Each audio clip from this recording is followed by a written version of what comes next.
नमस्कार दोस्तों, मैं विकास। स्वागत है आपका स्टडी मेरी जिद में। जैसा कि आपका जीके में टॉप 58 प्रश्नों की सीरीज चल रही है, तो उसी क्रम में आपका ये अगला वीडियो है जो आपकी वीडियो री एग्जाम परीक्षा के लिए मोस्ट इंपोर्टेंट होने वाला है। तो चलिए शुरुआत करते हैं।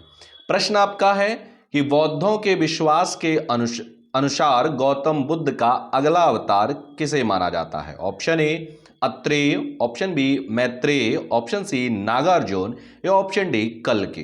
तो यहां पर जो ऑप्शन जो बी है यानी मैत्रेय आपका सही हो जाएगा। आगे बढ़ेंगे, प्रश्न आपका अगला करेंगे। प्रश्न नंबर 102 है, आगरा शहर का संस्थापक कौन था? Option A Firoz Tughlaq, option B Mohammad bin Tughlaq, option C Alauddin Khilji, option D Sikandar Lodi. तो आगरा शहर का जो संस्थापक था वो सिकंदर लोदी था, यानी ऑप्शन डी आपका सही हो जाएगा। चलिए आगे बढ़ते हैं। प्रश्न अगला है, प्रश्न नंबर 103, पल्लवों की राजधानी का नाम क्या है? Option A Kanchi, option B Vatapi, option C Trichinopoly, option D Mahabalipuram. तो यहां पर ऑप्शन जो ए है यानी कांची वो आपका सही हो जाएगा। अगला प्रश्न है प्रश्न नंबर 104, संत कबीर का जन्म कहां हुआ था? Option A Delhi, option B Varanasi, option C Mathura या ऑप्शन डी हैदराबाद। तो प्रश्न नंबर 104 का जो आंसर है वो ऑप्शन बी यानी वाराणसी सही हो जाएगा। आगे बढ़ेंगे, प्रश्न नंबर 105 है कि प्रसिद्ध भक्ति संत जो मेवाड़ के शाही परिवार से संबंधित थे। Option A Chaitanya, option B Tukaram, option C Mirabai, option D Ramanuja. तो प्रश्न नंबर 105 का जो आंसर है ऑप्शन सी यानी मीराबाई आपका सही हो जाएगा। आगे बढ़ेंगे और प्रश्न आपका अगला देखेंगे। प्रश्न अगला है प्रश्न नंबर 106 कि मोहम्मडन एंग्लो ओरिएंटल कॉलेज बाद किस नाम से जाना गया? ऑप्शन ए ओस्मानिया विश्वविद्यालय, ऑप्शन बी जामिया विश्वविद्यालय, ऑप्शन सी बरकतुल्ला विश्वविद्यालय, ऑप्शन डी अलीगढ़ मुस्लिम विश्वविद्यालय। तो प्रश्न 6 का जो आंसर है ऑप्शन डी यानी अलीगढ़ मुस्लिम विश्वविद्यालय सही हो जाएगा। ऑप्शन डी आपका सही हो जाएगा। चलिए आगे बढ़ते हैं, प्रश्न आपका अगला देखेंगे। प्रश्न नंबर 107, कांग्रेस के किस अधिवेशन में पूर्ण स्वराज्य को कांग्रेस का नया लक्ष्य घोषित किया गया? Option A Lucknow 1916, option B Lahore 1929, option C Tripura 1939, option D Lahore 1940। तो प्रश्न नंबर 107 का जो आंसर है वो ऑप्शन बी यानी लाहौर 1929 सही हो जाएगा। आगे बढ़ेंगे, प्रश्न अगला है प्रश्न नंबर 108, सत्य के साथ मेरे प्रयोग के लेखक कौन है? Option A Aurobindo, option B Tilak, option C Gandhi ji या ऑप्शन डी लाहौर। तो प्रश्न नंबर 108 का जो आंसर है ऑप्शन सी यानी गांधी जी सही हो जाएगा। अगला प्रश्न देखेंगे, प्रश्न नंबर 109 है कि मोतीलाल नेहरू व चित्तरंजन दास किसके संस्थापक सदस्य थे? ऑप्शन ए भारतीय communist party, option B forward bloc, option C सामाजिक स्वराज पार्टी या ऑप्शन डी स्वराज पार्टी। तो प्रश्न 109 का जो आंसर है ऑप्शन डी यानी स्वराज पार्टी सही हो जाएगा। अगला प्रश्न देखेंगे, प्रश्न नंबर 110, वंदे मातरम किसके द्वारा लिखा गया? Option A Rabindranath Tagore, option B Sarat Chandra Bandyopadhyay, आगे और भी ऑप्शन होंगे इनके, option C Bankim Chandra Chattopadhyay, option D Surendranath Bandyopadhyay. तो प्रश्न नंबर 110 का जो आंसर है वो आपका ऑप्शन जो सी है यानी बंकिम चंद्र चट्टोपाध्याय सही हो जाएगा। चलिए अगला प्रश्न देखेंगे, प्रश्न नंबर 111 है, द्विसदनीय व्यवस्था निम्न में से किस सरकार की विशेषता है? ऑप्शन ए संसदीय सरकार की, ऑप्शन बी अध्यक्षीय सरकार की, ऑप्शन सी संघीय सरकार की या ऑप्शन डी एकात्मक सरकार की। तो प्रश्न 111 का जो आंसर है ऑप्शन सी यानी संघीय सरकार की सही हो जाएगा। आगे बढ़ेंगे, प्रश्न नंबर 112 देखेंगे कि निम्नलिखित में से कौन धर्मनिरपेक्ष राज्य का उदाहरण है? ऑप्शन ए राज्य का अपना कोई धर्म नहीं होगा, ऑप्शन बी अधार्मिक, ऑप्शन सी धर्म के विरुद्ध, ऑप्शन डी लोगों के धार्मिक भावनाओं को ध्यान में रखता। तो प्रश्न नंबर 112 का जो आंसर है ऑप्शन ए आपका सही हो जाएगा, राज्य का अपना कोई धर्म नहीं होगा। आगे बढ़ेंगे। प्रश्न आपका 113 है कि निम्न में से किस वर्ष संसदीय अधिनियम द्वारा लक्षद्वीप, मिनिकॉय और अमीनदीवी का नाम बदलकर लक्षद्वीप किया गया? Option A 1973, option B 1971, option C 1970 या ऑप्शन डी 1972। तो प्रश्न नंबर 113 का जो आंसर है ऑप्शन ए यानी 1973 सही हो जाएगा। अगला प्रश्न है प्रश्न नंबर 114, निवारक निरोध से क्या आशय है? ऑप्शन ए पूछताछ के लिए निरोध, ऑप्शन बी पूछताछ के बाद निरोध, ऑप्शन सी पूछताछ के बिना निरोध, ऑप्शन डी संज्ञेय अपराध के बिना निरोध। तो प्रश्न 114 का जो आंसर है ऑप्शन सी यानी पूछताछ के बिना निरोध सही हो जाएगा। आगे बढ़ेंगे। प्रश्न आपका अगला देखेंगे। प्रश्न नंबर 115 कि भारत के संविधान का अनुच्छेद 48 का पर्यावरण संरक्षण तथा संवर्धन और वन तथा वन्य जीवों की रक्षा संवर्धित है। ऑप्शन ए राज्य सरकार, ऑप्शन बी संघ सरकार, ऑप्शन सी भारतीय नागरिकों के मूल अधिकार या ऑप्शन डी राज्य के नीति निर्देशक तत्व। तो प्रश्न 115 का जो आंसर है ऑप्शन डी यानी राज्य के नीति निर्देशक तत्व सही हो जाएगा। आगे बढ़ेंगे। प्रश्न नंबर 116 है कि राष्ट्रपति का अध्यादेश लागू रह सकता है? ऑप्शन ए 3 माह तक, ऑप्शन बी 6 माह तक, ऑप्शन सी 9 माह तक या ऑप्शन डी अनिश्चित काल तक। तो प्रश्न 116 का जो आंसर है ऑप्शन बी यानी 6 माह तक सही हो जाएगा। अगला प्रश्न देखेंगे। प्रश्न नंबर 117 है कि किस सदन में अध्यक्ष उस सदन का सदस्य नहीं होता है? Option A Lok Sabha, option B Rajya Sabha, option C Vidhan Sabha या ऑप्शन डी विधान परिषद। तो प्रश्न 117 का जो आंसर है ऑप्शन बी यानी राज्यसभा सही हो जाएगा। अगला प्रश्न देखेंगे। प्रश्न नंबर 118 है कि राज्यपाल द्वारा जारी अध्यादेश राज्य विधानसभा की अनुमति के बिना कितनी अवधि तक लागू रह सकता है? ऑप्शन ए 6 माह, ऑप्शन बी 6 सप्ताह, ऑप्शन सी 1 वर्ष, ऑप्शन डी 1 सप्ताह। तो प्रश्न नंबर 118 का जो आंसर है ऑप्शन बी यानी 6 सप्ताह सही हो जाएगा। आगे बढ़ते हैं और प्रश्न आपका अगला देखेंगे। प्रश्न आपका 119, निम्नलिखित में से क्या उच्चतम न्यायालय के सलाहकारी क्षेत्राधिकार के अंतर्गत आता है? ऑप्शन ए लोकसभा के अध्यक्ष का उच्चतम न्यायालय से सलाह मांगना, ऑप्शन बी चुनाव आयोग का उच्चतम न्यायालय से सलाह मांगना, ऑप्शन सी राज्य सरकार का उच्चतम न्यायालय से सलाह मांगना या ऑप्शन डी भारत के राष्ट्रपति का उच्चतम न्यायालय के विधि या किसी तथ्य के विषय में सलाह मांगना। तो प्रश्न 119 का जो आंसर है ऑप्शन डी आपका सही हो जाए यानी भारत के राष्ट्रपति का उच्चतम न्यायालय से विधि या किसी तथ्य के विषय में सलाह मांगना। आगे बढ़ेंगे। प्रश्न नंबर 120 है कि भारत में आधारित लोकतंत्र निम्न में से कौन सुनिश्चित करता है? Option A Panchayati Raj, option B अंतरराज्य परिषद, ऑप्शन सी राष्ट्रपति, ऑप्शन डी सीएजे। तो प्रश्न 120 का जो आंसर है ऑप्शन ए बिल्कुल सही हो जाएगा यानी पंचायती राज। अगला प्रश्न है प्रश्न नंबर 121, पारिस्थितिक संतुलन बनाए रखने के लिए भारत में वन क्षेत्र कितने अनुपात में होना चाहिए? Option A 11.1%, option B 22.2%, option C 33.3% या ऑप्शन डी 44.4%। तो प्रश्न नंबर 121 का जो आंसर है ऑप्शन सी यानी 33.3% सही हो जाएगा। अगला प्रश्न देखेंगे। प्रश्न नंबर 122, निम्नलिखित में से कौन सा राज्य भारत का प्रथम कार्बन मुक्त राज्य बन गया है? Option A Himachal Pradesh, option B Madhya Pradesh, option C Uttar Pradesh या ऑप्शन डी महाराष्ट्र। तो प्रश्न 122 का जो आंसर है ऑप्शन ए यानी हिमाचल प्रदेश सही हो जाएगा। चलिए अगला प्रश्न देखते हैं। प्रश्न नंबर 123, संसार में स्वर्ण का सबसे बड़ा उत्पादक देश है? Option A Australia, option B Canada, option C रूस या ऑप्शन डी दक्षिण अफ्रीका। तो प्रश्न नंबर 123 का जो आंसर है ऑप्शन डी दक्षिण अफ्रीका सही हो जाएगा। अगला प्रश्न देखेंगे। प्रश्न नंबर 124 है कि भारत में सबसे पहला कॉटन मिल निम्नलिखित में से किस शहर में स्थापित किया गया था? Option A Surat, option B Mumbai, option C Ahmedabad या ऑप्शन डी कोयम्बटूर। तो प्रश्न 124 का जो आंसर है ऑप्शन ए यानी सूरत सही हो जाएगा।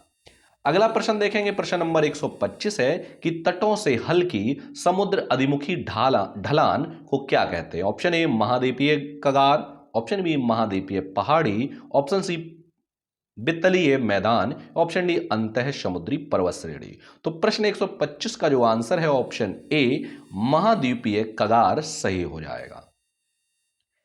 आगे बढ़ेंगे, प्रश्न नंबर 126 है कि निम्नलिखित में से किस राज्य में हाल ही में ग्रीन रेड कॉरिडोर शुरू किया गया? Option A Karnataka, option B Maharashtra, option C Himachal Pradesh, option D Tamil Nadu. तो प्रश्न 126 का जो आंसर है ऑप्शन डी यानी तमिलनाडु सही हो जाएगा।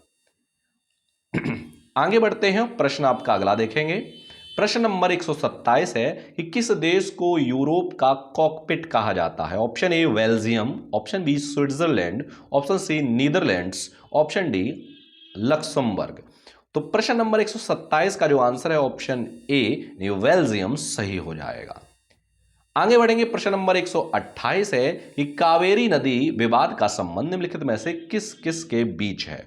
ऑप्शन ए केरल सरकार और कर्नाटक, ऑप्शन बी केंद्र सरकार और तमिलनाडु, ऑप्शन सी कर्नाटक और तमिलनाडु, या ऑप्शन डी कर्नाटक तमिलनाडु केरल और पुदुचेरी। तो प्रश्न 128 का जो आंसर है ऑप्शन डी सही हो जाएगा, यानी कर्नाटक तमिलनाडु केरल और पुदुचेरी के बीच में है। अगला प्रश्न है प्रश्न नंबर 129, निम्नलिखित में से वह शहर कस्बा कौन सा है जो सबसे अधिक उत्तरीय अक्षांश पर स्थित है? Option A Patna, option B Allahabad, option C Pachmarhi, option C Ahmedabad. तो प्रश्न 129 का जो आंसर है वो आपका सही हो जाएगा ए यानी पटना। आगे बढ़ेंगे, प्रश्न आपका अगला है प्रश्न नंबर 130, निम्नलिखित में से किस नगर को शाश्वत नगर भी कहा जाता है?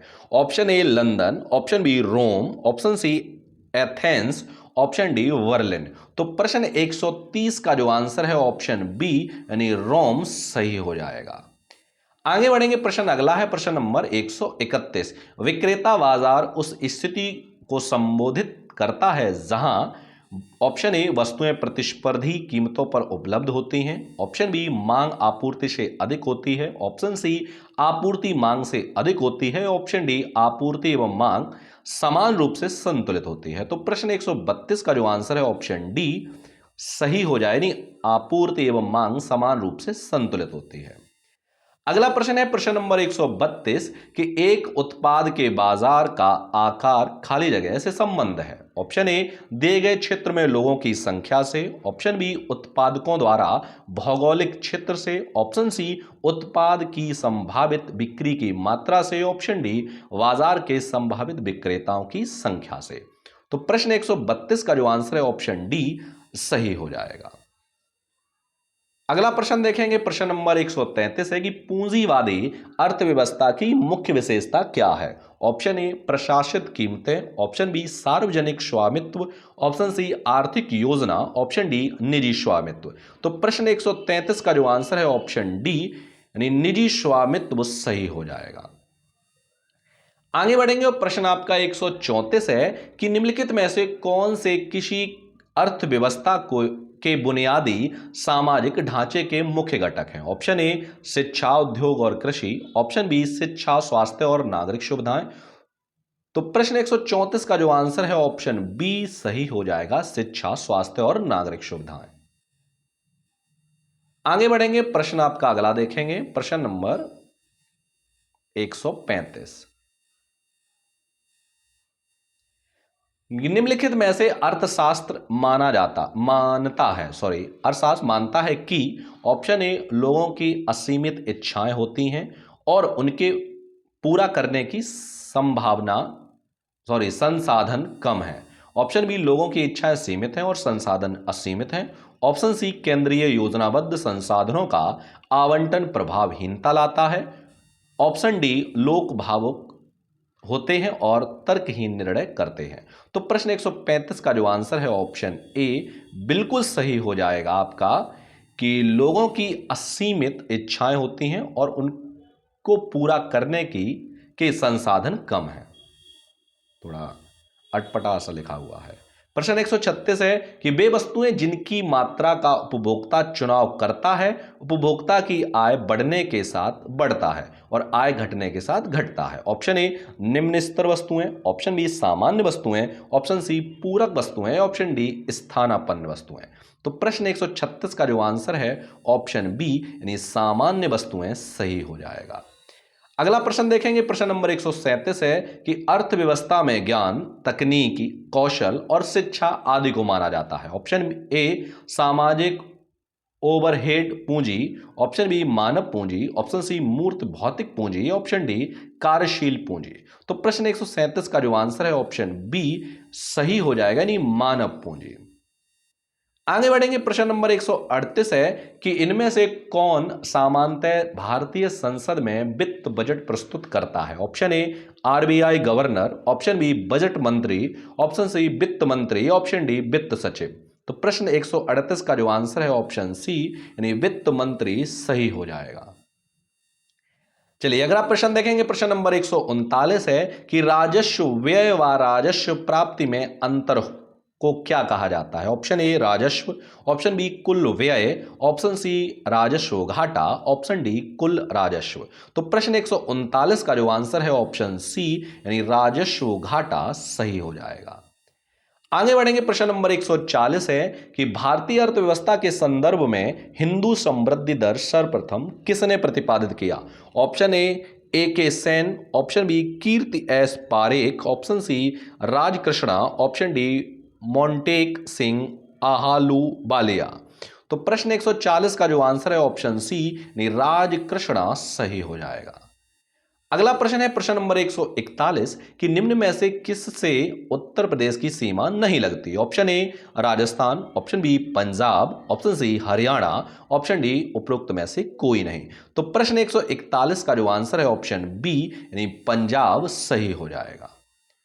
चलिए आगे बढ़ेंगे और प्रश्न आपका अगला देखेंगे। प्रश्न आपका अगला है 142, उत्तर प्रदेश में किसान वही योजना लागू कब हुई। ऑप्शन ए वर्ष 2002, ऑप्शन बी वर्ष 1972, ऑप्शन सी वर्ष 1982, ऑप्शन सी वर्ष 1992। तो प्रश्न 142 का जो आंसर है ऑप्शन डी वर्ष 1992 सही हो जाएगा। आगे बढ़ेंगे, प्रश्न आपका अगला है प्रश्न नंबर 143, उत्तर प्रदेश में जैन एवं बौद्ध दोनों धर्मों का प्रसिद्ध तीर्थ है। Option A Kaushambi, option B Sarnath, option C Devi Patan, option D Kushinagar. तो प्रश्न 143 का जो आंसर है ऑप्शन ए यानी कौशाम्बी सही हो जाएगा।